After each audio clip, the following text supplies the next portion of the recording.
What happens when a child is brought to Canada for a vacation but doesn't return home? Travel consent does not equal permission to relocate permanently.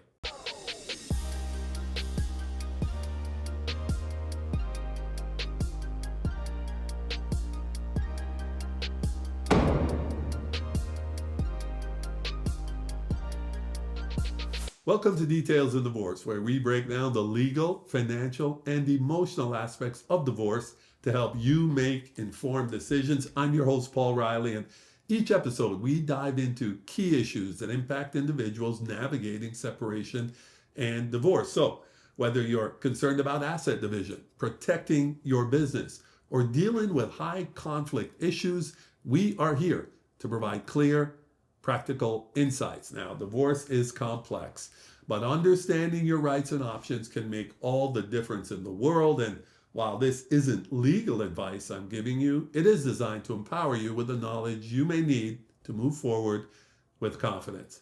Today, what happens when a child is brought to Canada for a vacation but doesn't return home? And what if that child is later granted refugee status and says they are afraid to go back? In a significant decision, the Ontario Court of Appeal has clarified how international child abduction law interacts with refugee protection and a child's right to be heard. Today, we're breaking down the case Kirby v. Woods. In this case, the mother traveled to Canada with her child with the father's consent for vacation. However, while in Canada, she did not return. Instead, she filed a refugee claim. The Refugee Protection Division later granted her refugee status, finding that the child had a well-founded fear of persecution if returned to their home, and that the country that they would be returned to could not adequately protect them.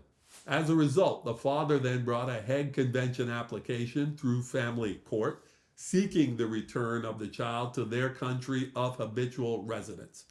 The application judge ruled in his favor, ordering that the child be returned. The case then went on to the Ontario Court of Appeal. Now, to understand that decision, we need to look at two legal frameworks here. First, the Hague Convention on International Child Abduction.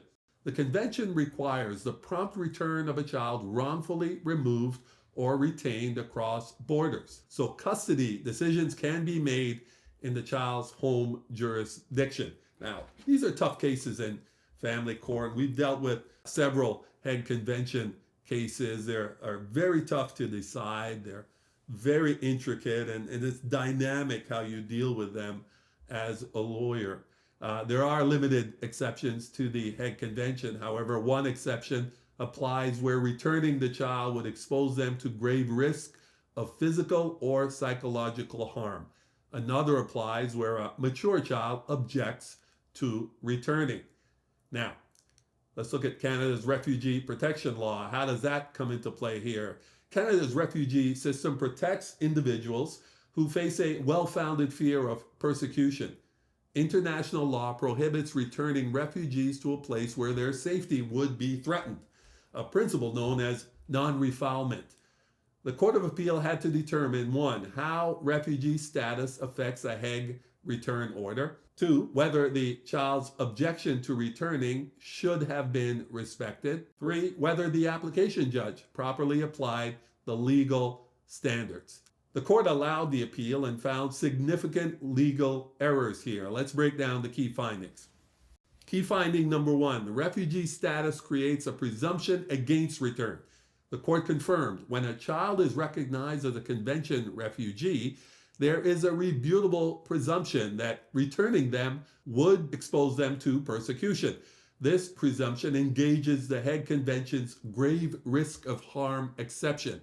Importantly, the burden then shifts to the parent seeking the return to prove the risk no longer exists.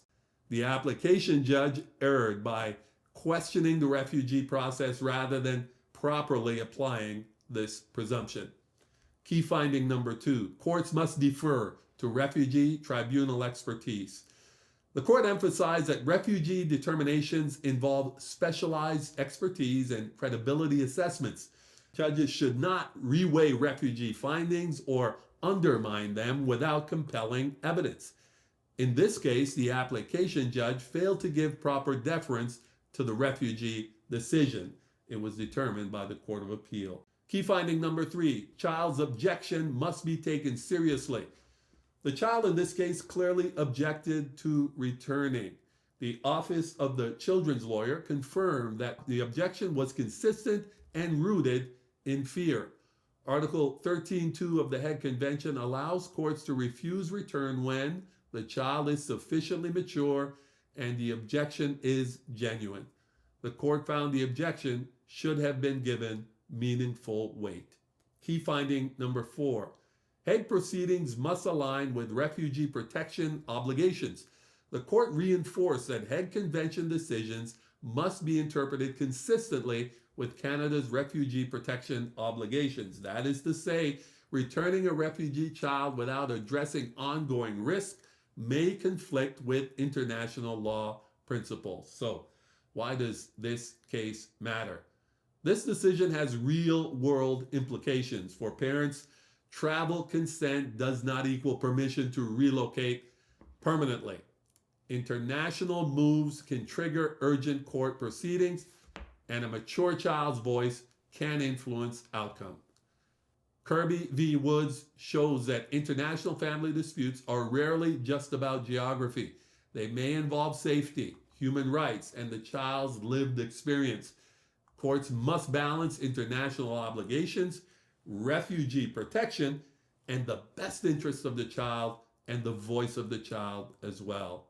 If you are navigating an international parenting dispute, relocation issues, or travel concerns, legal guidance is essential before decisions can be made. Understanding your rights and your child's protection rights can make all the difference in the world. And we, once again, deal with child abduction cases, relocations of this kind. These are among the toughest files you have in family law. So much is at stake here.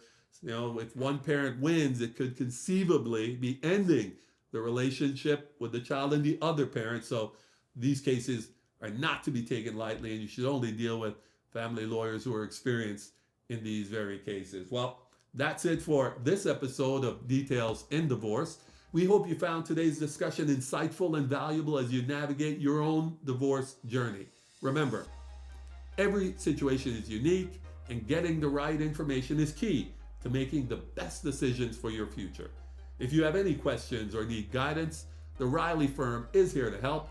Be sure to subscribe so you don't miss our upcoming episodes where we continue to explore the critical issues that matter most during divorce. I'll see you next time.